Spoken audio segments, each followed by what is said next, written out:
नाशिकमध्ये गोदावरी नदीचं पाणी ओसरण्यास सुरुवात झाली आहे। नाशिकमध्ये दुतोंड्या मारुतीच्या कमरेपर्यंत पाणी ओसरलंय। गंगापूर धरणातून 9400 क्युसेकनं विसर्ग सुरू आहे। आज विसर्ग आणखी कमी होण्याची शक्यता आहे।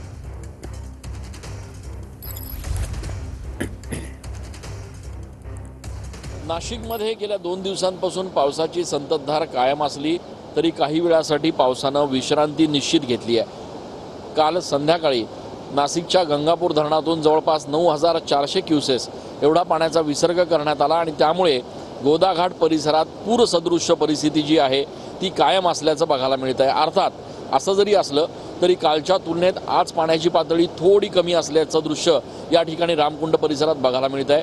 याचा अंदाज आपण दुतोंड्या मारुतीला आता कमरेपर्यंत पाणी लागलंय यावरून सांगू शकतो। काल आपल्याला माहिती आहे की दुतोंड्या मारुतीच्या जवळपास डोक्यापर्यंत काल पुराचं पाणी पोहोचलं होतं। आज मात्र ही पातळी थोड्याफार प्रमाणात कमी झाल्याचं बघायला मिळतंय। पावसानं जर पुन्हा एकदा जोर पकडला तर गंगापूर धरणातून पुन्हा एकदा पाण्याचा विसर्ग केला जाऊ शकतो आणि त्या परिस्थितीत ही रामकुंड परिसरातील पाण्याची आणि पुराची पातळी पुन्हा एकदा वाढू शकते। त्यामुळे पुढचे 48 तास हे नाशिककरांसाठी अत्यंत महत्त्वाचे आहेत। कॅमेरा पर्सन आकाश येवलेसह मी चंदन पूजा अधिकारी TV9 मराठी।